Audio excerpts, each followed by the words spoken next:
আপনি কতজনকে দেখছেন লেখাপড়া করে কোটিপতি হয়ে যেতে? হয় না এমন। যদি হয়ে থাকে তা 1%। আর যদি কোনো ছেলে এমন ভালো হয়, সে টপার হয়, তাহলে সে দিন শেষে গিয়ে জবই করবে। আর যদি কোনো ছেলে লেখাপড়া বাদ দিয়ে দেয়, তাহলে সে হয়তো কাল বিল গেটস কিংবা ইলন মাস্কের মতো কোটিপতি হয়ে যেতে পারে। তাই বলে আমি বলছি না পড়ালেখা বাদ দিতে, আমি বলছি পড়ালেখার পাশাপাশি কাজ করতে। অর্থাৎ কাজের পাশাপাশি পড়ালেখা যদি সময় পাও। তুমি যদি পড়ালেখা করো কাজ বাদ দিয়ে, তাহলে তুমি মাস্টার্স পিএইচডি করার পরে যখন তুমি জবের জন্য যাবে, তখন তোমার কাছে তার এক্সপিরিয়েন্স চাবে যে তোমার 10 বছর এক্সপিরিয়েন্স লাগবে, 5 বছর এক্সপিরিয়েন্স লাগবে। সো তুমি তো পড়াশোনা করতে করতে তোমার জীবনটা পার করে দিছো, এক্সপিরিয়েন্সের সময়টা পাবা কই? তখন তোমার জব করার জন্য এক্সপিরিয়েন্সটা নিতে হবে।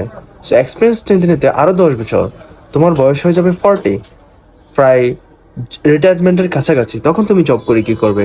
বাংলাদেশের পরিস্থিতি হচ্ছে এরকম ঠিক। তাই আমি বলতেছি তুমি কাজ করো, কাজের পাশাপাশি পড়াশোনা করো যদি সময় পাও। তাহলে তোমার আর এক্সপিরিয়েন্সও লাগবে না, তারপরে পড়াশোনা তো আছেই। সব মিলিয়ে তুমি অনেক ভালো থাকবা। সো যারা যারা আমার সাথে একমত, তারা তারা আমার কমেন্টসে এসে একটা ভালো কমেন্টস করে যাও যে নেক্সট পার্ট কি নিয়ে ভিডিও বানাতে পারি তোমাদের জন্য। সো সো লেখা পড়ার পাশাপাশি তোমরা কাজ করে যাও, জীবনে উন্নতি করতে পারবে।